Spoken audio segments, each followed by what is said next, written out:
अपघातानंतर जिद्दीनं छेप घेऊन अर्णव याने जे रिस्ट बँड तयार केलं, ज्याच्यामुळे जगभरातल्या लकवाग्रस्त रुग्णांना आणि सर्वसामान्य नागरिकांना देखील त्याचा फायदा होणार आहे।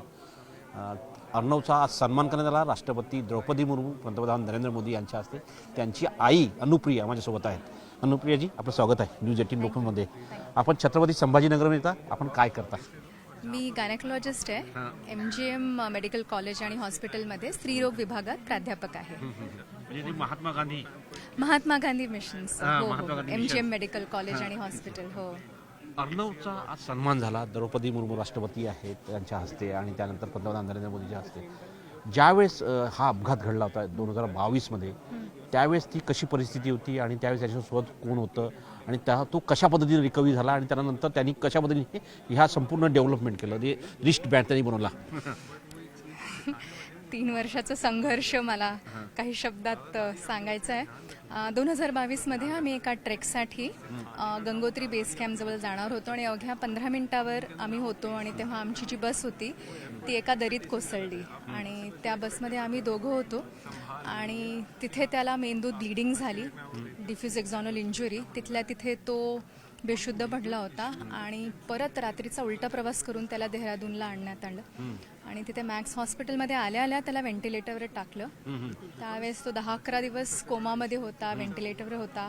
जागा झाला तेव्हा आम्हाला ओळखत नव्हता आणि राईट साईड त्याची जी डॉमिनंट उजवी बाजू आहे पूर्णपणे पॅरालाइज्ड होता आणि बाकीचे तर आणखीन जे त्याचे इजा होती, थर्ड नर्व इंजुरी, डोळा उघडत नव्हता, त्याचे अजूनही समोरचे 6 दात नाही आहेत। तर हे सगळे इंजुरीज आणि मग 1 वर्ष 1.5 वर्ष पूर्ण शाळेतून ब्रेक घेऊन इंटेन्सिव्ह म्हणजे सकाळी 7 पासून रात्री 9 पर्यंत फिजिओथेरपी करून आणि खूप कठीण काळ होता तो। म्हणजे मेंटली पण तो खूप झुजला आहे आणि त्याच जर्नीमधून त्याला हे 2 इनोव्हेशन्सचा असं इन्स्पिरेशन आलं आणि एक जे इनोव्हेशन आहे ते gross motor movement. Gross motor म्हणजे आपल्या खांद्या आणि एल्बोचे हे जे हाताचे मूवमेंट असतात, त्याची रिकव्हरी लवकर व्हावी बाबा आणि घरातल्या घरात पण आपण जे कामं करतो ते पण आपण कमजोर हाताने करावं।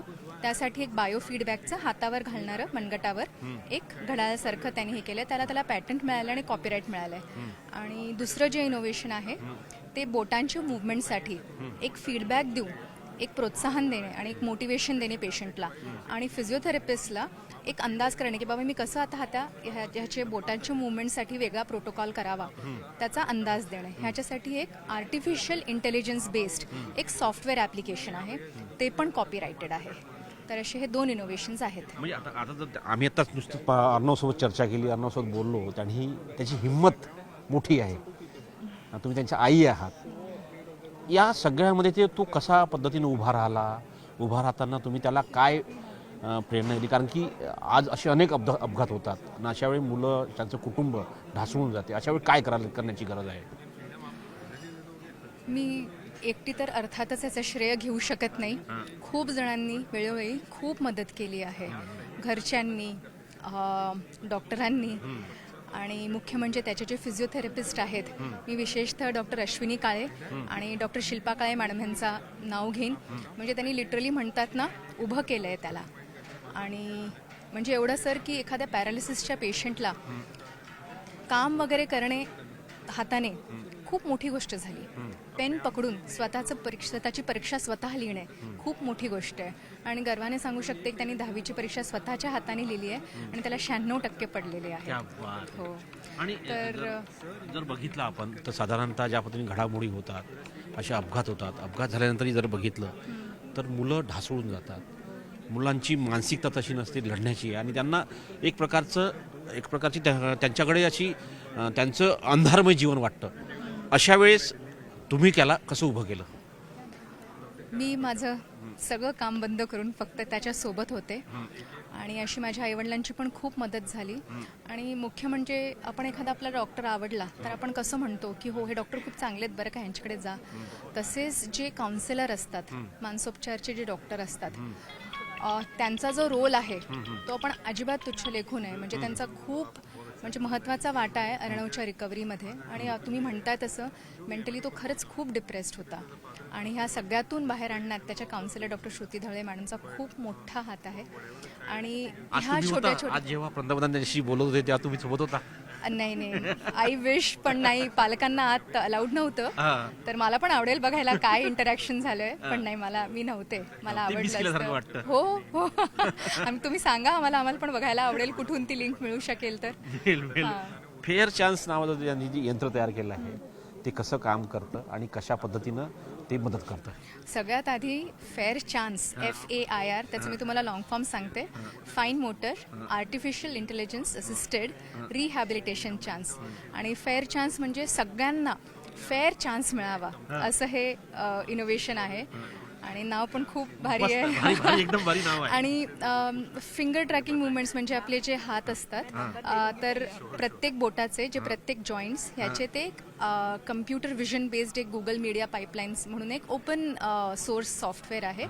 त्याला त्याने ॲप्लिकेशन असं केलं की ते फिंगर ट्रॅकिंग मुवमेंट करतं. आणि आपले जे बोटाचे मुवमेंट आहेत आणि ह्या सगळ्या मुवमेंटला ते ट्रॅक करून आपल्याला 2% पण इम्प्रूव्हमेंट असेल किंवा किती डेफिसिट आहे ह्याच्यावरून, म्हणजे तुम्हाला एक सोपी, म्हणजे त्याच्याबद्दलच एक हे सांगावं तर ही जी मुवमेंट आहे आपली, तर ही मुवमेंट खूप महत्त्वाची असते काहीही काम करायला. आणि हे खूप कठीण असतं कारण पॅरालिसिस पेशंटचं आधी हे बोट कर्ल होतं असं आणि मग ही मुवमेंट होते. अर्णवला ह्या बोटाच्या मुवमेंटला 9 महिने लागले. हो. आणि दर 2-4 दिवसाला रडायचा की आई काहीच इम्प्रूव्हमेंट होत नाहीये. त्याच्यावरून त्याला ही आयडिया आली की आपल्याला असं काहीतरी असेल की जर सांगेल नाही बाबा तुझं ना 3% इम्प्रूव्हमेंट झाली आहे या आठवड्यात, तर किती आपल्याला मोटिवेशन मिळेल. तर त्याच्यावरून हे त्याला फेअर चान्स असं ते हे केलेलं आहे. आणि ह्या इनोव्हेशनला त्याला IIT मुंबई टेकफेस्टला त्याला बक्षिसं मिळालेली आहेत. 2 बक्षिसं मिळालेली आहेत. येस. धन्यवाद. डॉक्टर अनुप्रिया होत्या. डॉक्टर अनुप्रिया महर्षी, छत्रपती संभाजीनगरच्या. त्यांच्या मुलाला, पुत्राला यावर्षी पंतप्रधान बाल शौर्य पुरस्कार मिळाला आहे. नवी दिल्लीहून व्हिडिओ जगदीशसह प्रशांत रामदास, न्यूज 18 लोकमत.